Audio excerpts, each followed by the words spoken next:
Cuando uno, en los medios masivos, cuando hablan de piqueteros, solo hablan de corte de ruta en la calle tal y en la calle cual, y no dicen el por qué están cortando la ruta, de qué manera se organizan, solo dicen, bueno, cortan la ruta, molesta a la gente que trabaja en realidad, pero hay que tener en cuenta esto de que el desocupado, al no tener espacio donde trabajar porque no tiene trabajo, tiene que salir a la calle a decir, acá estamos, queremos trabajar, queremos dignificar nuestra vida.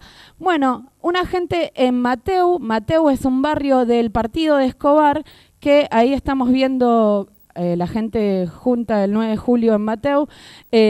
Bueno, es un barrio donde, bueno, hay desocupación como en todos lados, pero esta gente se empezó a organizar y empezó a tener una copa de leche, que sería como una merienda para los chicos, comedor, y después dijeron, bueno, con tanta fuerza, tanta gente que somos, podemos hacer algún productivo. Un señor dijo, bueno, yo soy carpintero.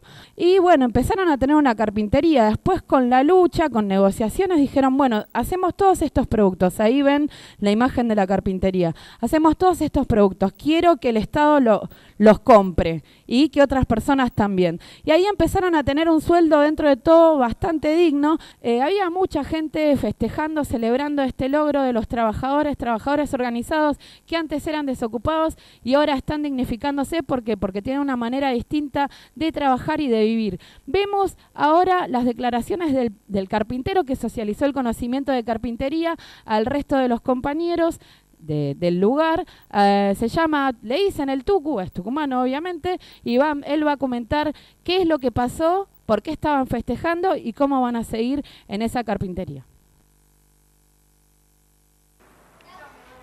Hoy es 9 de julio y hay una fiesta muy grande acá en Mateu y UTP. ¿Qué es lo que estaban festejando? Bueno, en realidad estamos festejando el haber conseguido, a través de muchos años de lucha, que este lugar, este predio, con todo lo que tiene, ya esté en manos de nosotros, el FOL. Ya es nuestro, esto ya se acabó los juicios, ya se acabó las amenazas de desalojo, entonces ya podemos estar tranquilos y planificar el futuro desde un punto de vista de que ya no tenemos peligro de que nos saquen de acá. Bueno, sí, al principio nosotros tomamos este lugar porque era un lugar no solamente que estaba abandonado, sino que era un peligro para la comunidad. Entonces nosotros lo tomamos, lo limpiamos y lo transformamos en un lugar que sirva en beneficio colectivo de gente desocupada. Y hicimos comedor, hicimos emprendimiento productivo y desde el principio estuvimos con la amenaza de que aparecieron dueños, lo tenían abandonado, pero cuando ya nosotros lo limpiamos ya había dueños que nos hicieron juicio para que nos saquen y bueno, nosotros resistimos y fueron años de lucha y por fin logramos un subsidio para comprarlo, pero mientras tanto nunca dejamos de trabajar para poner en pie un lugar productivo, un lugar de trabajo y de lucha, donde trabajan alrededor de 30 compañeros que están subsistiendo con esto, digamos, porque no tienen otra salida laboral. Hay carpintería y también hay costura. En cada productivo, ¿cuánta hay gente carpintería, trabaja? hay costura y hay panadería, hay merendero y hay comedor. Y en carpintería estamos trabajando 12 compañeros, en costura están trabajando 8 compañeras, en panadería están trabajando 5 y dentro del merendero y el comedor están trabajando 5 compañeros más. Vos, para terminar, ahora bueno, ya están un poquitito más estables, ya que ahora no los van a molestar más con desalojos y van a poder trabajar más tranquilos. A futuro, ¿ustedes cómo ven el trabajo y la lucha? Vos decías que este lugar ya es una zona liberada sin patrón y sin que nadie que manda, solamente los trabajadores. Exactamente, sí, porque digamos ya sin amenaza nosotros podemos seguir construyendo como un lugar en toda esta zona de Escobar como un lugar donde se puede desarrollar libremente la capacidad productiva y la capacidad de pensamiento sin que nadie esté mandándonos y diciéndonos qué vamos a hacer. Ahí veíamos al Tucu, que es el carpintero que empezó a socializar el conocimiento, el oficio, el hecho de ser carpintero. Y bueno, ahí mostrábamos la carpintería, un lugar bastante grande.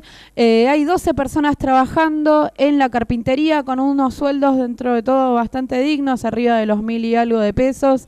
Hay costurería, 8 personas trabajando en la costurería y hay 5 personas trabajando en la panadería.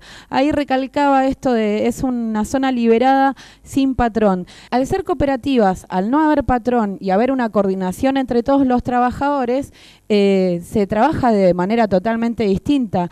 Todos cobran según las horas de trabajo realizadas. Ahora lo vamos a escuchar al Tucu comentando de qué manera se analiza el sueldo, viendo las horas y de qué manera es la cuestión de administrativa y de responsabilidad de cómo trabaja cada uno en la carpintería. Lo vemos.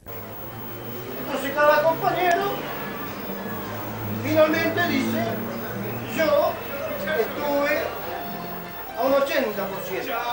Ese fue mi esfuerzo en el mes, yo estuve a un 80%. Honestamente estuve a un 80%.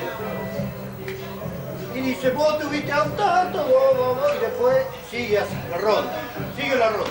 Entonces después se hace el balance de eso y sale, porque se trata de ser honesto en eso, de romper con amiguismos, que hay todo eso ahí. De que no sea una cosa formal, sino que sea real, de ver que hay algunos que han puesto todo, otros han puesto más o menos y otros han puesto menos. Nosotros ya con esta fórmula llevamos varios años. Es bastante difícil, pero todavía nosotros consideramos que podemos seguir batallando con esto. Hay carpinteros oficiales que han venido a trabajar, digamos, y hasta una temporada se han ido, porque no han estado de acuerdo, digamos, porque ellos consideran de que saber la técnica significa llevarme un 100 y que el que no sabe la técnica se los 60, un 50. Y bueno, y entonces se fueron. ¿Qué queda? Digamos, yo voy quedando. Pero bueno, así estamos, es una lucha permanente y hay muchos compañeros, que ya han aprendido bastante en estos años y hay, por ejemplo, ya hubo épocas que yo ya no me metía en trabajos, por ejemplo, que se hacían cantidad de sillas, mesa, cama, yo ya no me metía más. Pero es impresionante como en determinado momento despegaron, en determinada producción despegaron, ya no le hacía falta. Yo ya me dedicaba a otras cosas. Así comentaba el Tucu de qué manera debatían entre todos la responsabilidad en el trabajo, la rendición en el trabajo y de qué manera se distribuía el dinero de los sueldos. Una manera totalmente distinta. Ellos ahí el tucumano decía esto de que, bueno, había carpinteros que no podían sostener esto de poder debatir, entonces trabajaban una temporada y se iban. Pero bueno, es una práctica totalmente distinta. Decía que era difícil, pero bueno, hay que empezar a practicarla para tener esa cultura de empezar a trabajar sin patrones, porque en realidad el trabajo se hace por los trabajadores, no porque el patrón está, y las cosas administrativas, de distribución y demás, tranquilamente, con un poco más de capacitación, de aprendizaje, cualquier trabajador, cualquier persona lo puede hacer. Así que felicitaciones a la gente de Escobar. Bueno, hay un montón de cosas que a través de la cooperativa se pudo realizar. Así que, bueno, felicitaciones a esta gente que se organiza y quiere trabajar de otra manera, que quiere dignificar su vida, pero sin patrón, ser trabajadores sin patrón. Ese es el objetivo de un grupo, un sector de la sociedad que no quiere que haya más